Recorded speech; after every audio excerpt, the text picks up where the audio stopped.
Okay, I just wanted to show you guys both of the methods here so that you'll, get an idea of what my thinking was. Since I had to get rid of the C-clips, I had to come up with something else.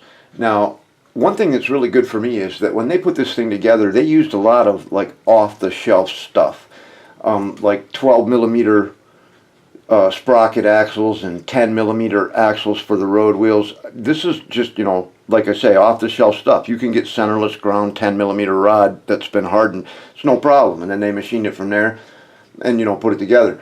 But since it was standard stuff, what they used in the road wheels for washers, these are just standard M10 washers. They've just got a 10.5 millimeter inside diameter for a 10 millimeter bolt. They're 20 millimeters on the OD and 2 millimeters thick.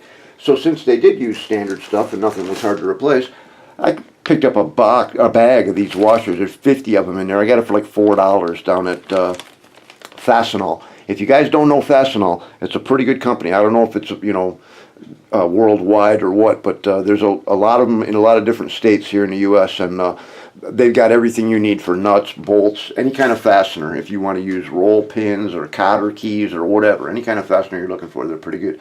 So I picked up a bag of them, and I'm going to take them into work, and I'm going to take about 10 of them and grind them down until they're 1.5 millimeters thick, and then I'll take another 10 and grind those down until they're 1 millimeter thick, and that'll give me an assortment of different thicknesses of washers that I could put in different combinations.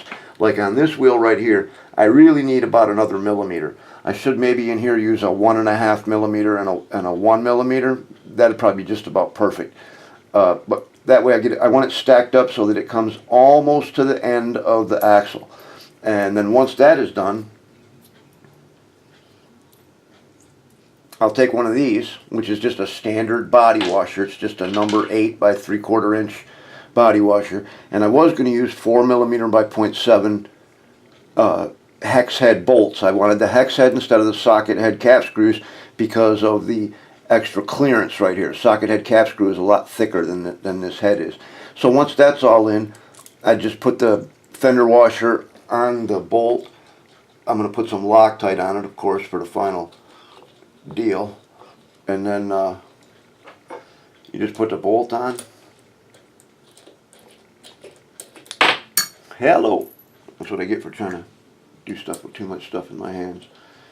Just put the bolt on, and then voila, there you go. Now you've got a road wheel that is, once I get the proper shim in there so that it doesn't have as much play, that thing is not going to come off. There ain't no C-clip or nothing that's going to pop off and ruin my day.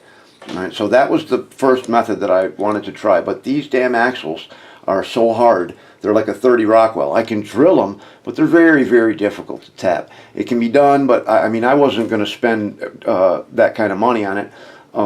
The tap that I would need for this, I would almost have to have a spiral flute for this, and they start at about 25 bucks a piece for anything that's quality. Now, if you guys are buying tools too, let me give you a couple of tips about stuff like that, when it comes to buying different tools like taps, drill bits, stuff like that. Definitely stay away from anything made in China or Pakistan. You can there's really good stuff made in the United States, the United Kingdom, Germany, Switzerland. Israel is where Hetzer drill bits come from, and they're very good bits. But the Chinese stuff and the Pakistani stuff and a lot of the Indian stuff is basically just junk, so stay away from it. So there was the first one with the bolt, and that didn't work out because of the hardness of the axle, so I had to come up with a new idea. So on this axle, what I've done, and again, I'm going to have to shim it to the proper length or thickness for the washers, but what I've done is I took a piece of 1032 threaded rod. I just drilled the hole in the center. I used the Bridgeport and I indicated it so that it's exactly in the middle and straight up and down. And I think the other day I said I used a number 33 drill bit for that, but that's way too small. I actually used a number 13, which is like, I think 0.185. I don't know. But anyway, I drilled a hole, and it's almost a perfect slip fit for the stud. So instead of having a bolt, I'll have a stud, and then once the fender washer is on there, and I put the nut all the way on with Loctite, I'll get the nut down and tightened up, and then whatever is sticking up of the nut, because I drilled the holes 3/4 of an inch deep and I cut the rods to 1 inch long, which is actually too long. But once everything's in place and screwed in place, I can go in there with my Dremel, probably with a sanding drum like this, and I'll just go in there and knock down the end of that until it's flush. I might even leave a little bit and stake it over, just, you know, I mean, the Loctite should hold it. I'm going to use good red Loctite. But that's the system that, you know, what I had in mind for this. So there's pretty much nothing that can't be fixed. And, you know, I think the bearings were definitely a very good idea. And, man, I got some run out in that wheel. Take a look at that. That one runs nice and true. But that was the two different systems, and since it was just so hard to tap, I decided to just go with the stud. Now the stud will be held in with this stuff, okay? Now this is like JB Weld, but much, much better. With this, you can, listen, you can glue wood to metal to glass with this stuff. It's got about a 90-minute work time, and it's got a, you know, before it really hardens up, and then it's got 24 hours to get full cure. And it is not cheap, man. These two tubes were like $24 for the two tubes. It's just, you just mix them 50%, mix it together, and then I'll just dip each stud in it, you know, get maybe a 1/4 inch of it on there, put it down in there. Like I said, it's a nice slip fit, so it's nice and tight, and let it sit for 24 hours, and then I'll put the road wheels on and all that. So that's where we're at with the axles, and we should be good to go by the weekend.